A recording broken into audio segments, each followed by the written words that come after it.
Tawagan po natin, nasa kabilang linya na si Miss Sheila Viesca, ang Chief Executive Officer ng Talk Shop. Miss Sheila, good afternoon. Hi, good afternoon, Jo. How are you?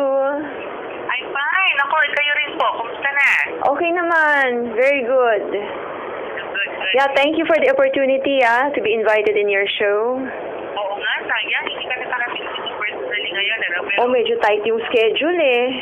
oo, talaga. Ako, sobrang busy. Pero ibig sabihin, pag busy daw, ano? Ibig sabihin, magandang po ng business. Oo, it's a very good problem actually. Oo. Kasi mga pagkakita na. But anyway, unang-una, ano ba itong Talk Shop, no? Well, Jo Talk Shop is a company that I set up in 2000. And when I set that up, it was part of my masteral program. Kailangan magkaroon ng business. I was already into consultancy then, and I really wanted to teach. So when I set this up, it started with communication programs, leadership training, personality development.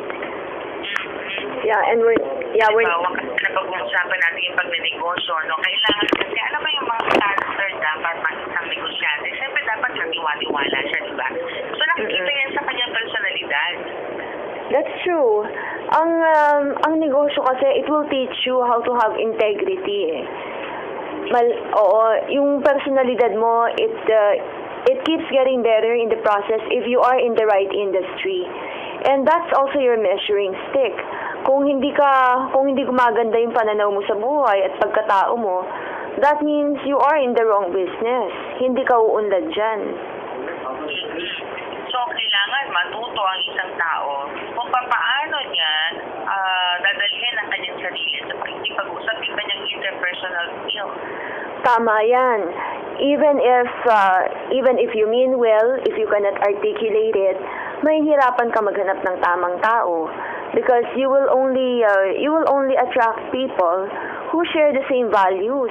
Eh hindi naman sila mind reader, di ba? Kung hindi nila nakikita na sinasabi mo, ginagawa mo, paano nila malalaman yung kabaitan mo at kagandahan ng pagkatao mo at pananaw sa buhay? So, ikaw, nung nagtayo ka ng negosyo na doon ng Talk Shop, alam mo na talaga na ito yung gusto mong gawin? I just knew that I wanted to teach. And kaya kong panindigan dahil it's something that I enjoy doing even if I don't get paid. So, sabi ko, sige, kung malulugi ko sa umpisa, alam ko naman it will improve my personality, my well-being. I'll definitely be able to sustain it. So, I made the right decision at the onset kasi inalam ko muna kung ano yung gusto kong gawin sa buhay ko. At yun yung burning desire mo, the passion, no? Yan, tama yan. Oo. Diba? Yun ang napaka-importante kasi pag very passionate ka sa isang bagay na ginagawa mo, hindi mo na isipin na kara ba kikitain ko dito. Diba? Oh, and if that's your orientation, the money will naturally follow. Pero pag nag-umpisa ka na pera ang iniisip mo, magiging mailap yan. Kasi yung mga tao naman hindi magbibigay sa'yo ng bayad, hindi nila kukunin yung serbisyo mo kung pera-pera lang. You have to add value to what you're doing. And that will only happen if you have your entire heart and well-being into the business. Yun. Yung buong puso mo talaga na pinagkakalog mo para sa iyong negosyo at pagsaservisyo sa consumer mo, diba? Sa mga customer. Kasi doon makakakuha ka ng mga loyal na customer talaga. Oo. And baka pati kaapu-apuhan nila, i-enroll na nila sa'yo, no? Totoo yan. Pagkakatiwalaan nila yung pagkatao mo eh. Before they even trust what you're selling or the services that you're offering, titignan muna nila yung kalidad mo. Ganun din naman pag nakakuha ka ng mga tao. Yung mga taong magsistay sa'yo are the people who look up to you because you empower them. May nakikita silang mabuting patutunguhan ng pagkatao nila bukod pa sa kabuhayan nila. Okay. Doon po sa ating mga kababayan na nagnanais pong magbigay ng mga katanungan sa ating panauhin ngayong hapon, maaari ko kayong tumawag sa ating mga telephone numbers dito sa UNTV Radio Navetas 2050 sa telepono bilang 442-654 at 442-6255. Mapapakinggan niyo rin po kami live radio streaming via radio streaming sa www.learningradio.com. Yan, saan mang panig ng mundo. Miss Sheila? Yes, sure. Oo. Ibig ba sabihin nito, kapag gusto ng isang tao na maging isang successful na negosyante, kailangan ba may mentor o mag-consult pa sa isang mentor? Is it a requirement sa palagay mo? Definitely, kailangan mo ng mentor. Kailangan alamin mo kung ano yung kalakaran sa industriya mo, kung ano ba yung market segment mo, para makapagbigay ka ng tama para sa mga target clients mo. Kasi, Yeah, go ahead. tama yung may passion ka. Pero kung hindi naman targeted, yung mga i-offer mo, magiging hit and miss ang labas eh. Kaya nga sabi nila, it's all about location, location, location. Yung research mo should be guided by the clients who are going to use your product and services. May mga tao nang nauna sa'yo, may mga taong nag-aral, may mga libro nang sinulat tungkol sa negosyo at industriya mo. And all you have to do is really tap the right mentors who will walk you through the process.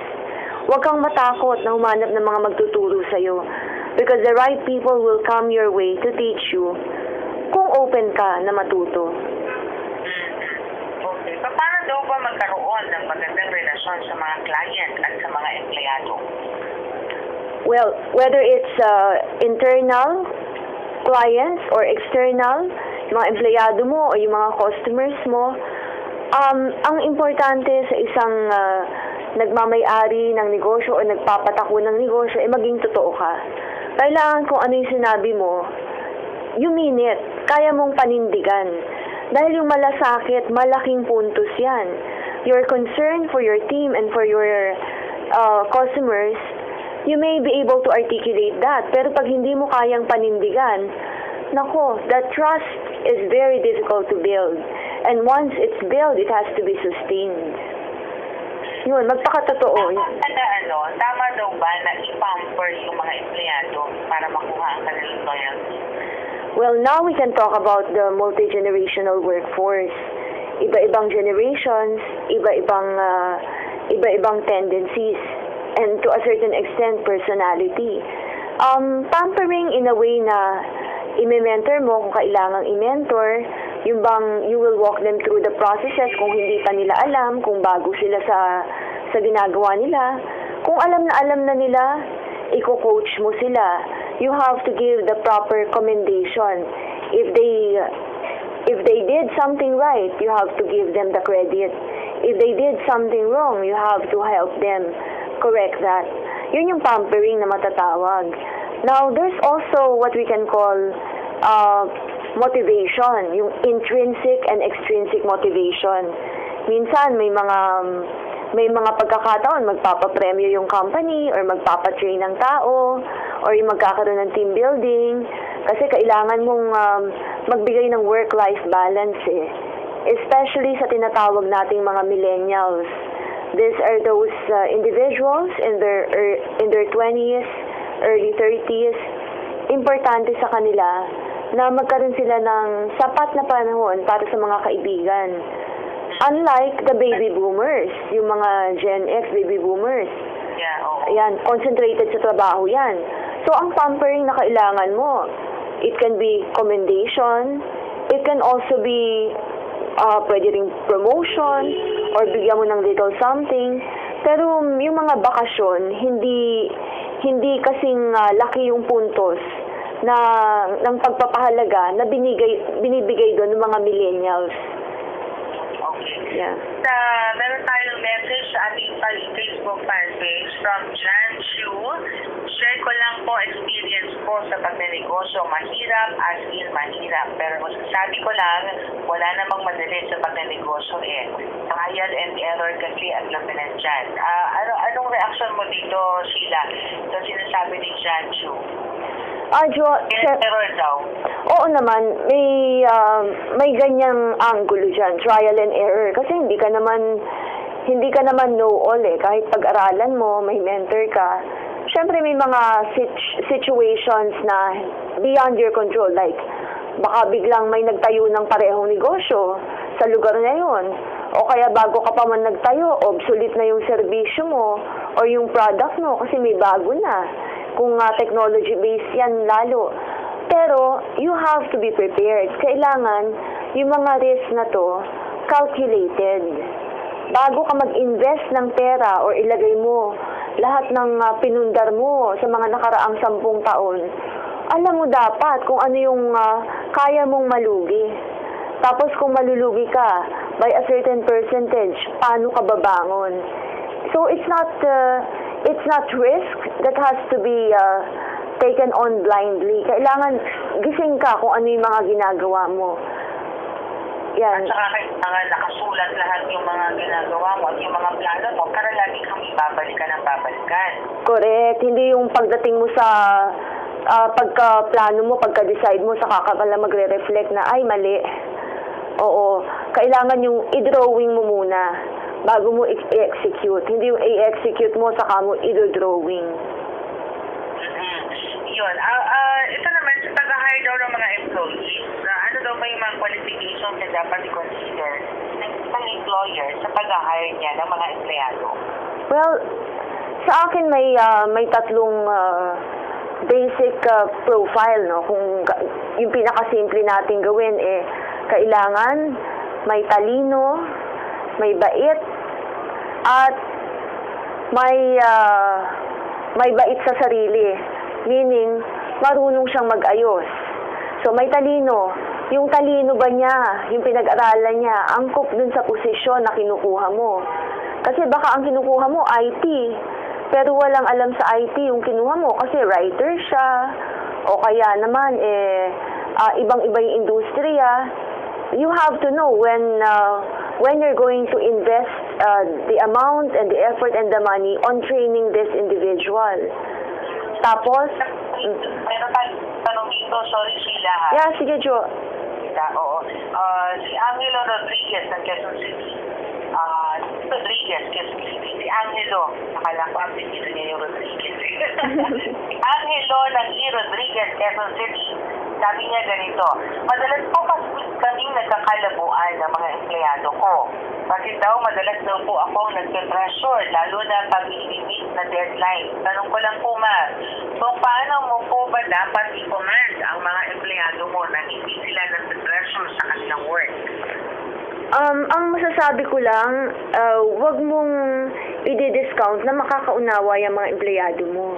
Kasi okay naman yung magbibigay ka ng directions, mag-utos ka, pero dapat alam nila kung bakit. Hindi yung, gawin mo to, gawin mo yan. Kung hindi nila alam, mahihirapan ka kasi when you follow up, pa isa-isa, party-party yung bibigay sa'yo. Bakit? They don't see the big picture. So as business owners, we have to take into account that the malasakit, yung malasakit na hinihingi mo sa mga tao mo, magiging buo lang kung yung alam nila sa direksyon ng kumpanya mo, buo din. We can always ask, ano ba yung gagawin? Ano ba yung dapat sabihin? Ano ba ito? Ano ba yan? Pero ang pinaka-importanting itanong mo, bakit? Ang pinaka-importanting isagot mo sa mga empleyado mo, bakit nyo kailangang malaman to? Bakit ko pinapagawa sa inyo to? Bakit kailangang matapos to? That's the big picture. Once they understand that, madali nang isupply yung mga ano ba to, ano ba yung kailangan, ano ba yung gagawin, ano ba yung kulang. Another question from Ross Chua.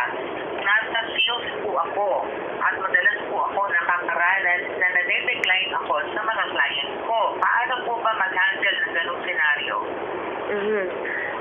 Kung nasa sales ka, of course, you cannot please everyone. Dapat yan matibay ang dibdib mo. Kasi depende yan sa personality. Oo, depende sa personality yan Kahit alam na alam mo yung binibenta mo, kumbaga nandun na yung puso mo, old passion, hindi ka namang gusto nung kausap mo dahil may personality issue. Huwag mo masyadong personalin. Pero kung nangyayari ng madalas at hindi ka makabenta, baka may mali sa sistema mo.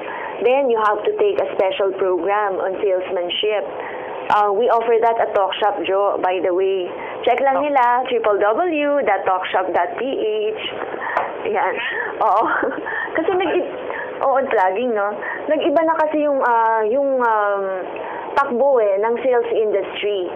Nung mga unang panahon, kailangan i-orient mo yung kliyente mo. Ikaw ang salita ng salita. Pero ngayon, kahit hindi ka salesperson, kung marunong ka makipagkapwa-tao, makakabenta ka. Bakit? Kasi alam na nung kliyente mo kung ano yung gusto nila eh. Hindi mo na kailangan ikwento. Ikaw din, kabisado mo yung produkto mo. Kaya mo ipaliwanag. Oo.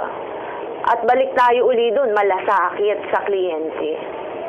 Yun, napaka-importante. Hindi yung para makabenta ka lang. Tama.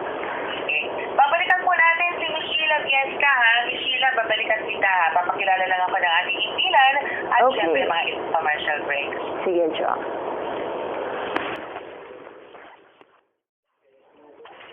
Babalik sa ating palatutunan, magnegosyo tayo. At syempre, ako pa rin si Jo Gonzalez, ang iyong mahaderang entrepreneur.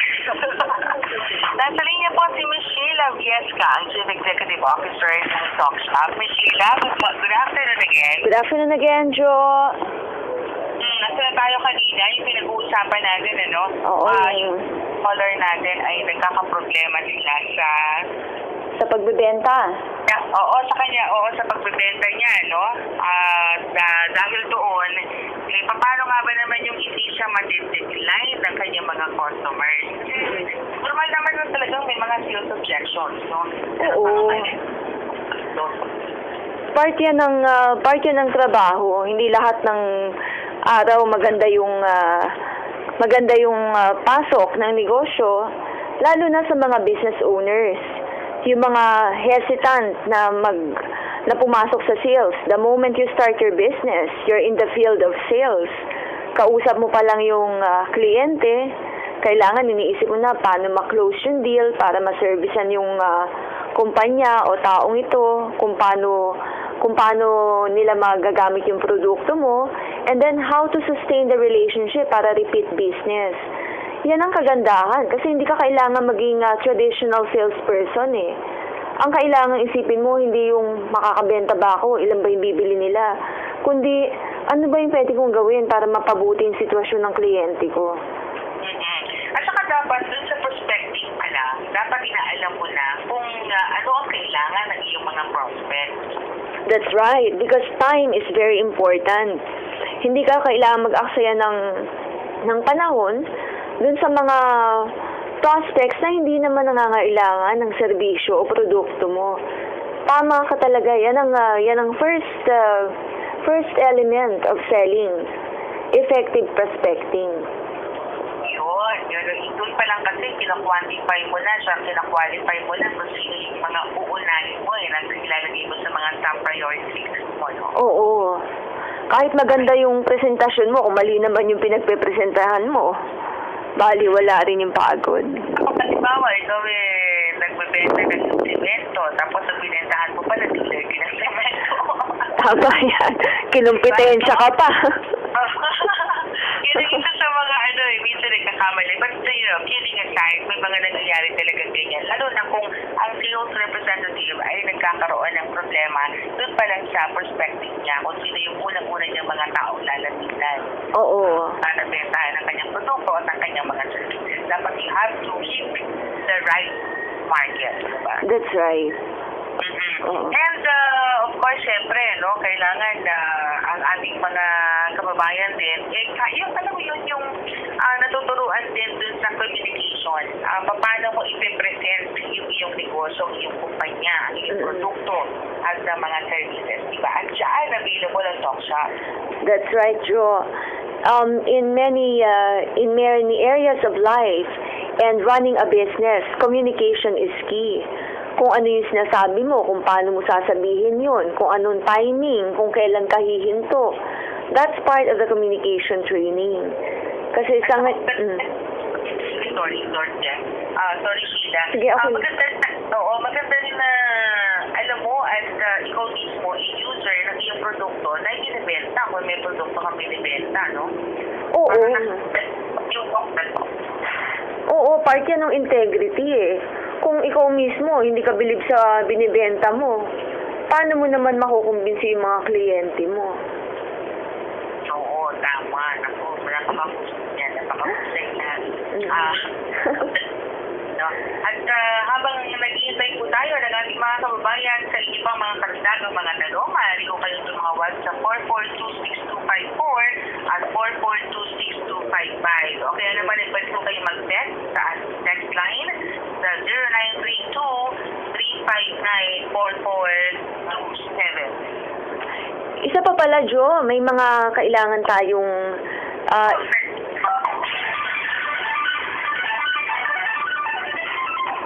Yes, Sheila, I'm Oo. sorry. pwede ba? Okay, go ahead. Oo, kasi di ba yung technology, kasi marami ngayong mga negosyante, hesitant pa na gumamit ng internet, mag-advertise online, pero they're putting themselves at a great disadvantage kung nakasalalay lang ang negosyo sa Yellow Pages o kaya sa telepono. So, sa lahat ng mga may negosyo, kailangan i-fortify nyo yung part ng business nyo na technology. Kasi yung mga i-advertise nyo, pwede na sa internet. Yung mga tao na humahanap ng serbisyo nyo, they check online. Hindi pwedeng nakasalalay lang sa flyers. So flyering, that's a thing of the past. Pwede pa rin gawin yan. But complement that with the technology aspect of running the business. Oo, tsaka libre naman yun. Oo. Ano pang internet, okay na. Oo, mag-invest ka lang sa isang magandang computer kung maliit yung negosyo mo. Tapos tao na marunong mag-a-assist sa'yo who can also act as your secretary or admin assistant. Katulad namin dun sa sa isang programa natin sa UNDP Action Center dito sa Radyo La Verdad, yung Winter Public Service. Everything yun, 9 a.m. to 10 a.m.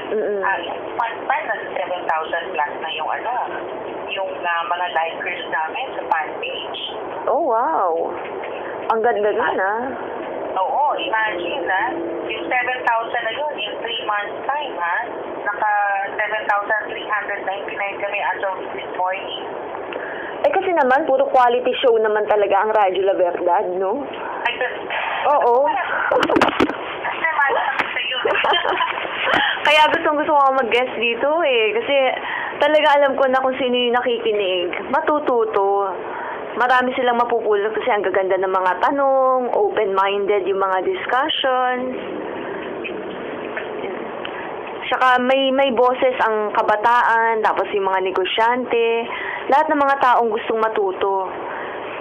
Talagang matututo po sila sa atin. Oo, isang element yan pag nag-run ka ng business, no matter how passionate you are about what you're doing, yung mga proseso mo, at one point mag-iiba yan. And you have to evolve together with your clients. Hindi pwedeng kung ano ka noon 5 years ago, 10 years ago, ganyan ka pa rin ngayon. Now, it's really all about how the clients are evolving. Kailangan sasabayan mo yun. Paano daw po ba maghawak ng isang negosyo para hindi daw po malugi? Well, sa mga nag-uumpisang magnegosyo, kailangan lagi kayong present. Lalo na kung hindi pa fix yung mga proseso nyo. Kasi, it's experimental Hindi naman lahat ng mga bagay, alam mo na, nung nag-umpisa ka magnegosyo. Since naibukas mo yung negosyo mo, nagkaroon ka ng ilang tao, hindi pwedeng naglalakwatsa-lakwatsa ka na. Bakit? May mga, on a daily basis, may makikita kang points for improvement na kailangan yung decision mo para yung tao mo makausad kung ano yung tamang gawin. And dapat yung napupulsuhan mo kung ano yung gusto ng kliyente mo, kung ano yung gusto ng market. So, you never stop studying about the requirements of your client, the profile of your customers. Bago nga daw magnegosyo ang isang tao, dapat tanongin muna ikaw may nakahanda sa nag-iba pag iyong Friday night at Sabado night. Oo. Live, no? Oo. At saka all your night. Huwag nang i-qualify, Jo. Pag naman, alam ng gabi. Yun parang yan, epekto. Ay, oo. My work is my life at one point. Oo. Pero yun din. Message from Aldo Laybar mula sa ating Facebook fan page. Kailangan talaga sa pagninegosyo maging open ka sa mga opinion at suggestion ng ibang tao. Oo, yung sinabi mo, Jo, na kailangan ba ng mentor, iiwasan mo lang na lahat ng tao pakikinggan mo. Kasi kaya ka nga nagtayo ng negosyo mo, alam mo yung gusto mong punahan eh. Tapos lahat naman ng opinion, pinakinggan mo. Eh, lalo ka maliligaw dyan. Diba? Walang kapupuntahan ng buhay mo. Kasi pera mo yan eh. Pawis at dugo mo yan. Kaya kailangan, as you listen to the recommendations, to the advice of people around you, alam mo rin kung saan yung kung hanggang saan yung pwede mong isakripisyo, kung hanggang saan yung kailangan mong i-incorporate na advice. Tapos kung ano yung gusto mong puntahan, dapat klaro sa iyo yun. Walang ibang makapagsasabi nun. Ang siguro contribution ng mga taong nasa paligid mo, paano ba? Ano ba yung kailangan idagdag? Ano ba yung hindi mo nakita? Ano ba yung improvements? Pero yung saan ka pupunta, ikaw yun, as the one running the business. And eventually, Meron pa tayo yeah. isang fan page message sa aming Facebook account mula kay Andy Ocampo. Madalas din ako ma-decline ng client ko kasi nasa real estate ako, nagtatrabaho. Pero ito na lang ang isipin ko. 2 words lang yan. Sabi niya, move on. Maganda yan, napaka-positive niya. Oo nga, Oo. move on and on and on. Gano'n. Yes. No? There's always another day. Basta may buhay, may pag-asa. Yan ang sisters sa negosyo. Pero, no, kahit sa real estate, meron ding mga nagiging problema sa silot, no? May mga nadi-decline din, lalo na kung hindi masyadong maganda yung location ng property. Oo, and it's a very fierce, can also be a very thankless business. Bakit? Pwedeng may kliyente ka ngayon, tapos na-tour mo na siya, marami ka nang naipakitang units, nakipag-usap ka na sa mga unit owners, pero may nagustuhan siyang iba, he always has the option of choosing another agent kahit ikaw yung naghirap. Hindi mo naman pwedeng, ikaw kahit may integrity ka, you will end up meeting people who may not know how to practice that. You need to be on guard. Kung hindi naman, wag mo na lang masyadong personalin. Tama yung sidambi niya, move on. Ako, tips and final message na po tayo. Nalipag din ako sa oras. Usapan natin sila, no? Oo nga, Jo. 4 pala. Excited na nga ako magpunta dyan sa susunod. Dapat magkita tayo. Sige. Oo. Dahil tayo sa studio guest na kita rito. Yes, nadala kita ng merienda. Ayun. Ang final message ko, Jo, is for those who want to set up a business, be clear about what you want, follow your heart, give it your best shot. Hindi lahat ng araw tama, pero pag tama yung choice mo at malinaw kung ano yung gusto mong mangyari sa buhay mo, nothing can stand in your way. There will always be another opportunity. In the face of failures, makakakita ka ng something positive. Eventually, kung ano yung mga pinangarap mo, mangyayari yan. Pero on a daily basis, give your best. Okay. Maraming salamat po. Wish you love, yes, Thank you very much. Yes, you're welcome, Jo. Talk to you soon.